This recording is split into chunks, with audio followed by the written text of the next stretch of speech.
This is man! Joke lang din. Pero saludo tayo kay Lance for what she's doing. And, well, dito naman tayo. Kapag ko manlalakbay, manunuklas at manlalayag. Kukumpare lang natin yung dalawang watch. Itong ito, binigay ng fiancé ko. Tapos itong isa is yung luma ko. This one, if not mistaken, was bought 2023. And this one is this year, 2026. Pero ang price nila ng pagkakabili, ito ang original price 2.3. Pero nabili lang siya 2K. This one is 2K, kaya ako siya binili. In terms of laki ng screens, malaki itong screen nito, and almost 300 lang naman differences nila, or almost same price, depende kung paano ang pagkabili mo. Nababago lang din naman yung strap. Mas gusto ko yung ganitong strap kasi metal. Pero in terms of app,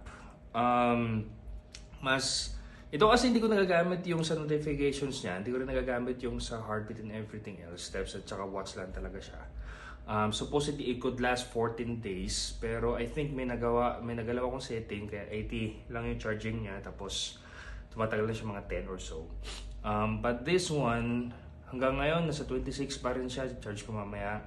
Pero yung app niya, by the way, our product is Huawei Band 11 and Xiaomi Smart Band 7.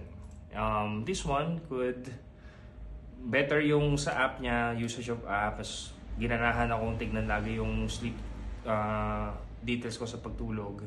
Tapos may mga bigay siya mga tips kung how it could help sa pagtulog ko, vitamin C na kailangan inumin, whatsoever. This one is just pure watch. Pero this one, kaya if same price lang naman, dito na ako sa Huawei. Yun lang naman. Pero, again, depende sa use case. Parehas lang naman sila, hindi pwede pang swimming. Pwede sila mabasa pero hindi sila pwede pang swimming kahit na yung rating nila is 5 ATM or that would be 50 meters. Kasi ang pinimeasure dun hindi yung lalim, but yung pinimeasure dun is yung pressure. So, pag mabilis ka lumangoy, masisira din siya. Yun yung kinasira ng dati kong ganito. Kaya bumili ulit ng bago. But with that said, for my use case, I would prefer this one kasi mas malaki yung screen, mas okay yung app, and almost same price lang naman. So yun lang. Sana nakatulong.